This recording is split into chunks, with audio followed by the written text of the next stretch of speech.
নমস্কার দর্শক বন্ধুরা, এম.এস. ক্রিয়েশন টেক এর পক্ষ থেকে এই চ্যানেলে আপনাদের জানাই সুস্বাগতম।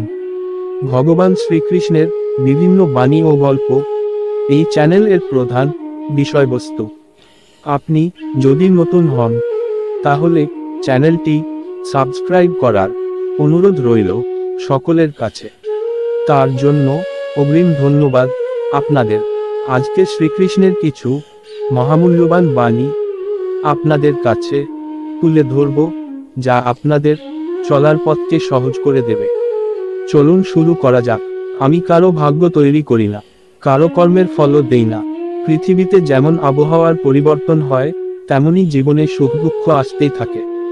তুমি যা চাও তাই করো, কিন্তু ভালোবাসা, মমতা, নম্রতা ও ভক্তি দিয়ে করো।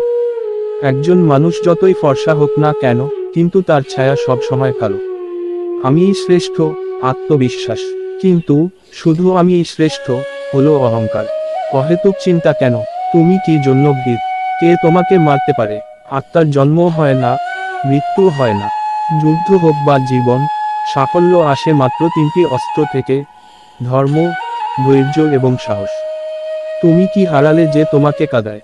তুমি কি এনেছো যা হারিয়েছ? কি উৎপাদন করলেন যা ধ্বংস করলেন? তুমিও কিছু আনোনি, যা নিয়েছ থেকে নিয়েছ, যা দিয়েছ এর ওপর দিয়েছ।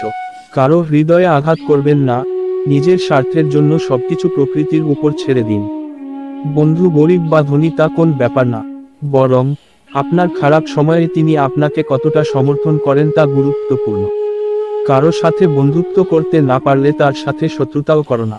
যা হয়েছে ভালোর জন্য হয়েছে, যা হচ্ছে ভালোর জন্যই হচ্ছে, যা হবে তাও ভালো হবে। অতীতের জন্য অনুতপ্ত হবেন না, ভবিষ্যতের জন্য চিন্তা করবেন না। বর্তমান চলছে, নিজের উপর ভরসা রাখলে সেটা শক্তি হয়ে যায়, আর অন্যের কাছে রাখলে সেটাই হয়ে যায় দুর্বলতা। কেউ মনে রাখে না কখন তুমি সঠিক ছিলে, কিন্তু সবাই মনে রাখে কখন তুমি ভুল ছিলে। পরিবর্তন পৃথিবীর অলঙ্ঘনীয় নিয়ম। এক মুহূর্তে আপনি লাখের মালিক হতে পারেন, এবং অন্য মুহূর্তে আপনি গরিব হতে পারেন। মানুষ জন্মগতভাবে নয়, তার ভালো ও সত্য কাজের দ্বারা মহান হয়। একমাত্র জ্ঞানী এমন একটি অক্ষয় উপাদান, যা মানুষের পাশে কোথাও, যে কোনো অবস্থায় এবং যে কোনো সময় ছেড়ে যায় না। আজ এই পর্যন্ত, শেষ পর্যন্ত সাথে থাকার জন্য সকলকেই ধন্যবাদ। সকলেই ভালো থাকবেন এই আশা রেখে সকলকেই বিদায় জানাচ্ছি। পরের ভিডিও পাওয়ার জন্য অপেক্ষা করুন, আর সকলেই সুস্থ থাকুন।